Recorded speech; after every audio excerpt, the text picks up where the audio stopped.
যে যেই দিন থেকে নাকি এই প্রকল্প পাস হবে সেই দিন থেকে বেতন ধার্য করা হবে, বেতন দেওয়া হবে। এই কথা তো দূরের কথা, একটি দিনের বেতন যদি কর্তন করা হয় তাহলে সারা বাংলাদেশে দাউ দাউ করে আগুন জ্বলবে। আমাদের শিক্ষকদের মাত্র ন্যূনতম বেতন হচ্ছে 5,000 টাকা। আমরা কারো এখানে ভিক্ষা, কারো দয়ার জন্য আমরা এখানে এসি নাই। আমরা এখানে আসছি আমাদের কর্মের অধিকার নিয়ে, আমাদের শ্রমের অধিকার নিয়ে। যেই মাসটি চলতেছে মে মাস, যেই মাসের মধ্যে শ্রমের মূল্য দেওয়ার কথা, সেই মাসে যে শ্রমের কথা বলা হয়, আজকে আলেম ওলামাদের সাথে যে আচরণ করা হচ্ছে বড় দুঃখজনক বিষয়। আজকে দেখুন, এই শিক্ষকরা মাত্র 5,000 টাকা বেতন পায়, সেই সাথে তাদের 5 মাসের বেতন কর্তন করার কথা চলতেছে। আমরা আমাদের ট্যাক্সের টাকা দিয়ে আমরা বেতন গ্রহণ করি, কারো বাপের টাকা দিয়ে আমরা বেতন গ্রহণ করি না।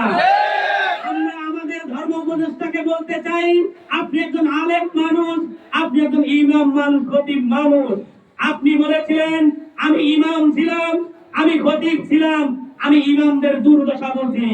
আজকে আমরা বুঝতে পারলাম, আজকে এই সমস্ত সংশ্লিষ্ট যারা রয়েছে তারা প্রত্যেকে হজের মধ্যে চলে যাচ্ছে। কিন্তু আমাদের শিক্ষকগণ সামনে মাত্র কয়েকটি দিন রয়েছে, ঈদুল আজহার, তাহলে কেমনে করে আপনারা এই 5 মাসের বেতন তারা দিয়ে দিবে? একটি প্রকল্পের বেতন দিতে গেলে কমসে কম একটি মাস লাগে, আমাদের সামনে রয়েছে মাত্র 22টি দিন। যদি আমরা ঈদের পূর্বে আমাদের দাবি দাবা মেনে নেওয়া না হয়, ঈদের পূর্বে 2 ঈদের বোনাস সহ মে মাস পর্যন্ত বেতন দেওয়া না হয়, তাহলে কঠোর থেকে কঠোর কর্মসূচি দেওয়া হবে। শিক্ষকগণ যদি একবার মাথার পাগড়ি কোমরে বাঁধে, তাহলে ইসলাম ফাউন্ডেশনের সংশ্লিষ্ট যারা রয়েছে তারা পালানোর পথ খুঁজে পাবে না। সাংবাদিক বন্ধুদেরকে বলতে চাই, আমাদের এই কথাগুলো জাতির উদ্দেশ্যে আপনারা তুলে ধরুন। আসসালামু আলাইকুম ওয়া রাহমাতুল্লাহি ওয়া বারাকাতুহু। সংগ্রামী সহযোদ্ধা বন্ধুগণ, আমরা আপনাদেরকে জানিয়ে দিতে চাই, আপনারা এসি ঘরে বসে আপনারা সর্বোচ্চ স্কুলের বেতন খেয়ে আমাদের এই সাধারণ শিক্ষকদের 5,000 টাকা নিয়ে টানাটানি করতেছেন। এই অসহায় শিক্ষকদের, এই আলেম ওলামাদের বর্তু আপনারা নিয়েন না। আপনারা হজ করতে গেলে যেখানেই যান না কেন, এই আলেমদের বর্তু নিয়ে গেলে আপনাদের সেগুলো কামিয়াবি আসবে না। এই আলেম ওলামাদের, এই নিম্ন শ্রেণীর মানুষদের বর্তু আপনারা নিবেন না।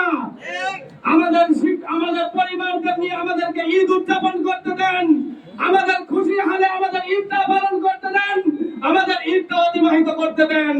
আমাদেরকে আর চড়াও হতে বললেন না, আমাদের আর ময়দানে আসতে দিলেন না, আমাদের রক্ত যাতে ধরাতে না হয়। আজকে ঘাম ঝরাচ্ছে এখানে, এটা যদি আপনাদের হাউস না মিটে, তাহলে আগামী কুরবানির আগে আমরা জবের জন্য প্রস্তুত হয়ে আসবো ইনশাআল্লাহ। দিয়েছি তো রক্ত, আবু সাঈদ মুগ্ধ,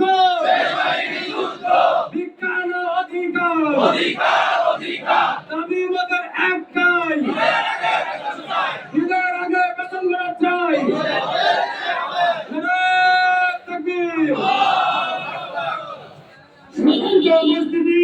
আসসালামু আলাইকুম ওয়া রাহমাতুল্লাহ। আজকে আমরা এখানে জমায়েত হয়েছি, আমরা দীর্ঘ 5 মাস থেকে জানুয়ারি থেকে শুরু করেছি।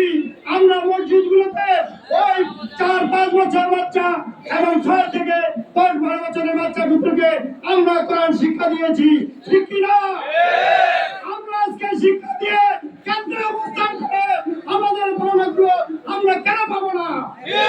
অবশ্যই এই পাওনা নিয়ে, এই অধিকার নিয়ে যতক্ষণ পর্যন্ত আমাদের